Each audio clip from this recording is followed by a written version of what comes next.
Lo que hoy nos planteamos es el reto de desarrollar un debate en base al branded content desde el punto de vista de los que hacemos contenidos y estamos en la parte del germen de la creación del contenido, para intentar debatir de la forma más abierta posible sobre qué tipos de contenidos son más eficaces para las marcas cuando hablamos de branded content, si existe un concepto claro en el mercado de qué es el branded content, si no estamos mezclando acciones publicitarias bien integradas en formatos televisivos cerrados o no, y el branded content es mucho más que todo eso, qué casos son referenciales de éxito cuando estamos hablando de branded content, qué casos son un ejemplo de lo que no se debe hacer y qué evolución veis del branded content respecto al formato de publicidad convencional. Si creéis que en el futuro va a superar en términos de inversión a la publicidad convencional, va a cohabitar, y sobre todos estos temas os pediríamos pues vuestra intervención abierta y activa para discutir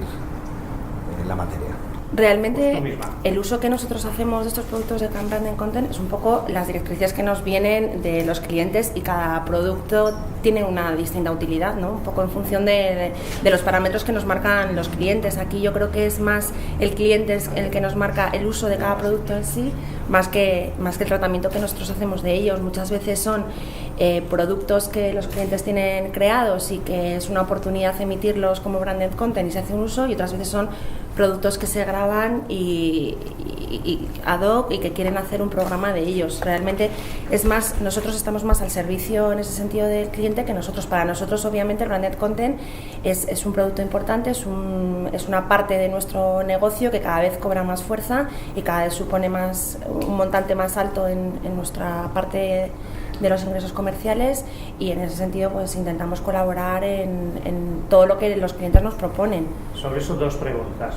¿Cómo es de importante? A día de hoy, en números, más o menos. A día de hoy todavía es un porcentaje pequeño de nuestro presupuesto anual. ¿El 5, el 1? Entre el 1 y el 2 creemos este año, pero creemos realmente que es un producto que tiene un recorrido alto y creemos que en los próximos años puede llegar a pesar un porcentaje más alto. ¿Y por qué no tomáis la iniciativa? O sea, ¿no desarrolláis vosotros un esquema o unos formatos para branded content? Realmente eso es. Nosotros desde nuestra casa tratamos un poco tres tipos de branded content, o no sé si todos son estrictamente branded content o partes son parte de publicidad integrada o tal. Nosotros intentamos crear algunos productos en los que varios ejemplos de branded content pueden tener cabida. Pues, por ejemplo, en Neox y en Nova tenemos dos productos, que es Plan Neox, Plan Nova, que pueden tener integración, cualquier tipo de contenido, porque son como una especie de magazine, uno más femenino, otro más hacia el público joven. La realidad también es que en la parrilla de nuestra cadena principal, la parrilla generalista, los productos de branded content son más difíciles de integrar como programa en sí, no como una sección o una parte de un programa, puesto que al ir al público genérico, quizá no todos los programas de branded content son tan abiertos y de interés general como un producto de prime time o un magazine abierto.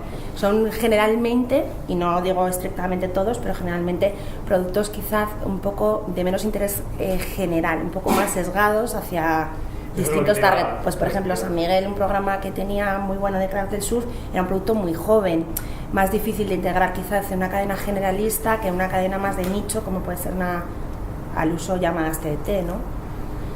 Es que cada producto tiene, digamos que no tenemos un plan general, porque cada producto es un caso, ¿no? Es como un niño pequeño, que no son ninguno igual, cada uno hay que tratarlo de una manera diferente.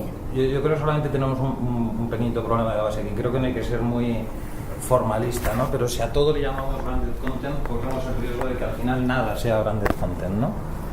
Y no sabría decirte la definición exacta, si no es de otra manera que buscar una publicidad que sea menos push y mucho más pull. O sea, es decir, voluntariedad del consumidor a la hora de quererse enfrentar a ese mensaje o a ese producto creado por una marca.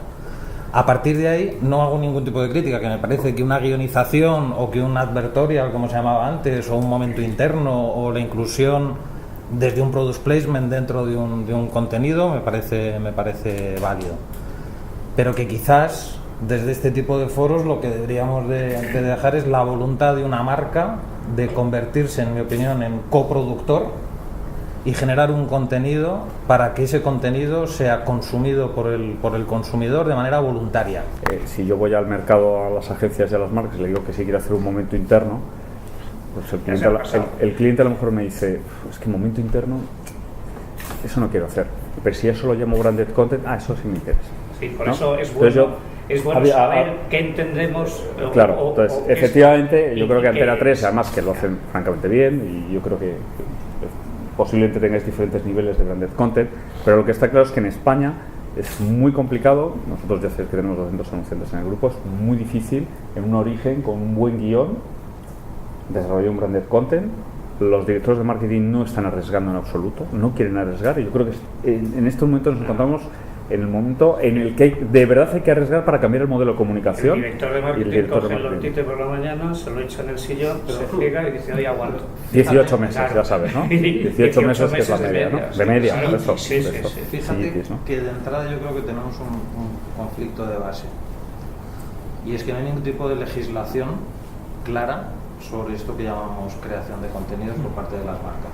Es decir, igual me equivoco, pero me parece que sí está reglado más o menos lo que es el product placement dentro de un Sí, pero eso no es branded content. Exacto, pero me refiero que lo único que está arreglado, que yo sepa, es el product arreglado por la Unión Europea. Con la nueva ley de y sin embargo, el branded content como tal, yo no sabría decirle hoy por hoy. Si voy a un medio como la televisión, y por eso quizás como agencia estoy generando contenidos en otras áreas que no es la televisión, y luego hay no sabría decirle a un cliente en qué marco legal tendríamos que funcionar, y no sabría si la televisión me lo va a querer computar.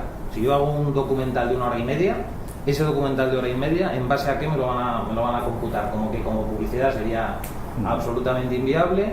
Entonces vamos a buscarle un formato de careta de entrada y careta de salida para que eso sea computar, ¿no? Ahí es un poco la necesidad que es como un niño pequeño, ¿no? Que cada producto es diferente y es muy difícil hacer un genérico de cómo tratamos el branded content de nuestra cadena, porque realmente creo que además aquí es una labor de marketing preciosa, porque al final el producto publicitario, la publicidad convencional en sí, cada vez es más un producto commodity, que no es nada bonito entre comillas, porque es sota, caballo, rey, y esto es un poco lo que nos ha... Por esto quería hacer una... Yo solo apuntar que al final también el cliente tiene un problema de base, que es cuando haces el branded content e inviertes ese dinero, va a un canal que no es el canal principal, o sea, suele ser un canal... Sí, pero por eso decíamos antes...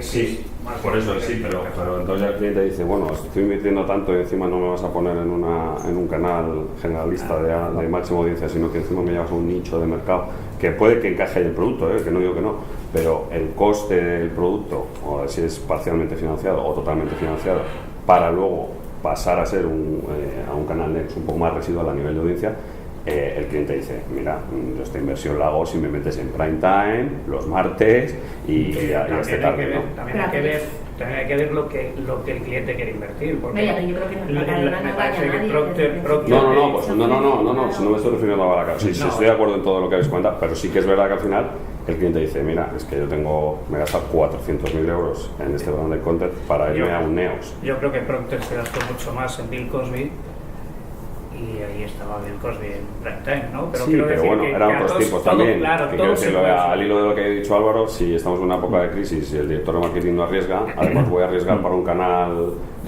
por así secundario. Pero hay una cosa también, perdona, un apunte, que yo creo que el cambio generacional será cuando no pensemos que los contenidos tienen que estar en televisión, y entonces, porque seguimos pensando muy tradicional en ese sentido. Yo creo que el branded content posiblemente tenga una mayor cabida en consumo digital, en consumo de móviles, en consumo de otras pantallas, y con lo cual estamos pensando que la creación tiene que ser para la televisión. Entonces me voy a la televisión, Antena te pone su tarifario y te dice 200.000 el capítulo, ya no lo hago, pero en Neox te lo regalo. Bueno, entonces ya me interesa. Claro. Entonces, por eso yo os hablaba de que la esencia para mí hoy por hoy del branded content está más en conseguir esa publicidad que busca el pull y que no es de push. Es decir, el brand content como una muy buena técnica para construir audiencias propias, no tanto alquilar las audiencias de los medios masivos. En el entorno digital es clarísimo, si puedes construir una audiencia a través de un contenido que fidelice a esa audiencia, que acabe siendo tuya, no tanto una audiencia alquilada, y si lo llevamos al terreno de live de manera clara, es decir, voy a ponerlo ya encima de la mesa, el ejemplo paradigmático de Red Bull, ¿no? Que ellos llegan a decir, entiendo que como una butad, que son una productora de contenidos que se financia vendiendo bebidas energéticas. Porque ves el catálogo de contenidos que consiguen un engage real con su audiencia, desde espectáculos o deportes que han creado de la nada, a todo tipo de contenidos de marca que son espectaculares. Entonces tenemos la variable 1 de la calidad. Un branded content, si no tiene calidad, probablemente no consiga la eficacia, si es de lo que estábamos hablando. Y por otro lado, ¿qué difusión? Si ese branded content vuelve a ser una difusión de push, lo voy a meter con calzador, va a tener el mismo problema de eficacia que la publicidad convencional, ¿no? Pablo, una pregunta. 2%.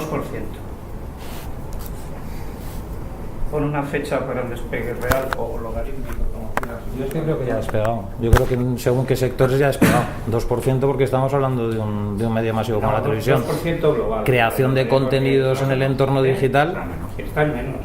Globalmente está en menos. Bueno, no lo sé. Creación de contenidos en el entorno digital, probablemente el porcentaje sea muy superior. Pero pon una fecha de explosión. Ni idea, ya. El año que viene. No lo sé. No lo Cuando sé. acabe la crisis. Yo creo que ya. No, ¿crees que tiene mucho que ver la crisis con la explosión? No. ¿Crees no, que no. tiene que ver el conservadurismo de los No, anunciantes? que no nos estamos inventando nada. Te quiero Claro. decir que branded content en Estados Unidos se está haciendo de altísima calidad desde hace muchos años. Ya. Me gustaría, porque no lo sé y porque no existe una asociación como tal, y cuando yo alguna vez públicamente he hablado de que hace falta una escena, es porque de alguna manera hace falta primero debate como este y después un poco de trabajo en conjunto, por ejemplo, pues en aspectos legales. No, sinceramente no tengo tiempo, no he tenido tiempo para documentarme tanto, pero me da la sensación que en Estados Unidos seguro que está normalizado, más reglado. Sí, pero te estás centrando también en la tele. Temas legales en la tele, porque en digital puedes hacer branded content sin ningún tipo de problema. Sí. Entonces, en la tele es donde hay ese problema. Sí.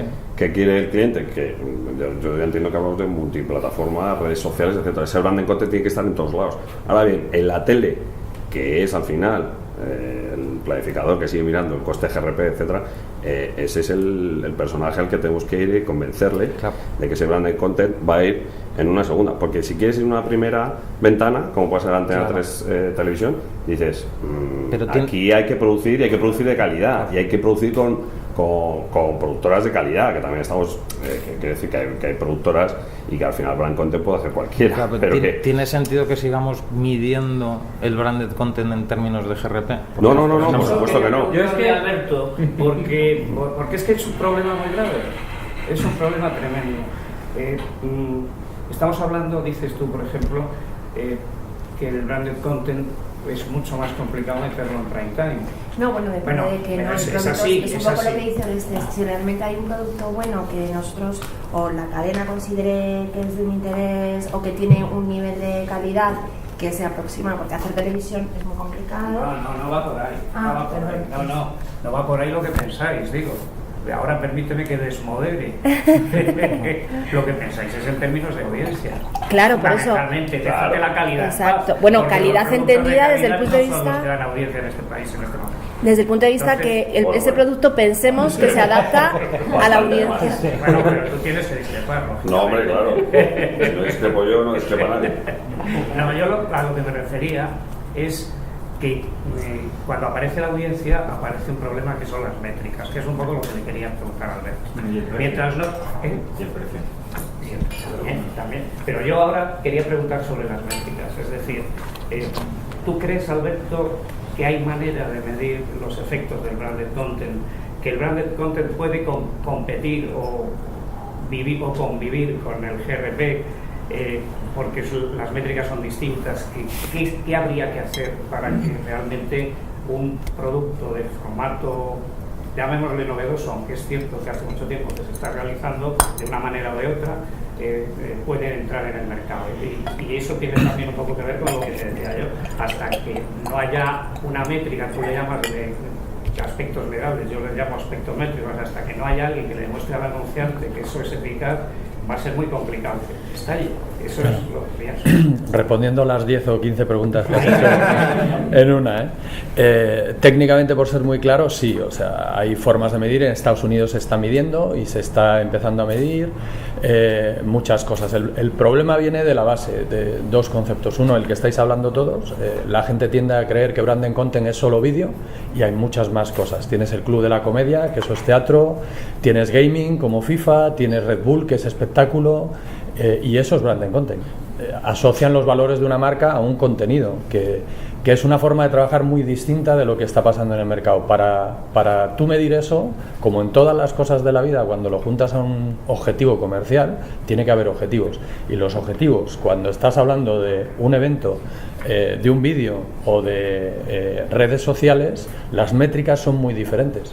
Y lo que hay que hacer es homogeneizarlo y tener ciertos criterios, que todos hablamos de ellos, que son los famosos KPIs, que todas las empresas tienen cuáles son los factores esenciales de su campaña que le permiten medir, y nosotros de hecho estamos invirtiendo en eso y hemos creado una herramienta propia que intenta homogeneizar todo eso.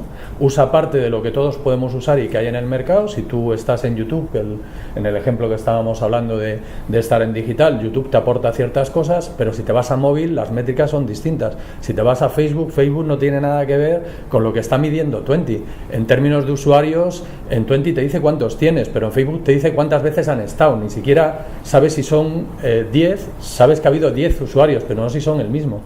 Entonces, el gran problema, o si quieres incluso la gran mentira de este mercado, es que la mayoría de la gente se está enfocando a que tenga visibilidad, a que haya impresiones, a que haya impactos, y como estabais diciendo, nadie se está fijando en calidad. Nosotros lo que estamos haciendo ahora mismo es invertir en eso, intentar tener una herramienta que te permita medir los mínimos que debes de tener para saber que hay ventas, porque al final todos estamos aquí para vender más, y traducir esa efectividad de las ventas de una manera homogénea, cualquiera que sea la plataforma que utilizas. A partir de ahí, luego hay ciertos aspectos en función de tu objetivo que tienen más peso. Si tú te has volcado en redes sociales, cuando hablamos de engagement, como decía Pablo, el engagement viene por muchas cosas. Viene por haber difundido tu vídeo, por haber hablado de ti, por haber comentado, por haber preguntado, y tienes que hacer un cómputo de todo eso. ¿Qué ocurre? Que hay que pensar, que eso nos cuesta muchas veces y que no te lo dan hecho. No es tan fácil como meterte en Facebook y que te diga Facebook, mira, estos son los usuarios, y te lo da todo hecho y ya está, se lo das a tu cliente y se acaba. Hay que mezclar y hay que trabajar el dato y hay que elaborarlo, y eso en el mercado español pues no es el que más dispuesto está a invertir en investigación, y cuesta. Pero sí que se puede. De hecho, en Estados Unidos, que decía él, las estimaciones del despegue para la zona más europea y sobre todo España están de 3 a 5 años. Pero creen que el único criterio que puede hacer que esto funcione es, y te lo digo por los socios americanos que tenemos, que al final es lo que nos vuelcan y nos transmiten, es que dejemos de tener el desorden que tenemos, como en todas las disciplinas incipientes. Yo creo que se mete mucha gente a intentar explorar y no hay siempre orden, pero que se mida lo que está sucediendo es lo que va a hacer que de verdad la gente invierta, y que vea que cuando una central de medios le está diciendo que merece la pena, o que una cadena de televisión le dice que no pasa nada porque estés en Neos, que no tienes por qué estar en prime time, porque tu calidad es muy superior cuando estás en Neos a lo mejor. Eso es cierto porque le revierten ventas, pero la única manera de hacerlo es medirlo.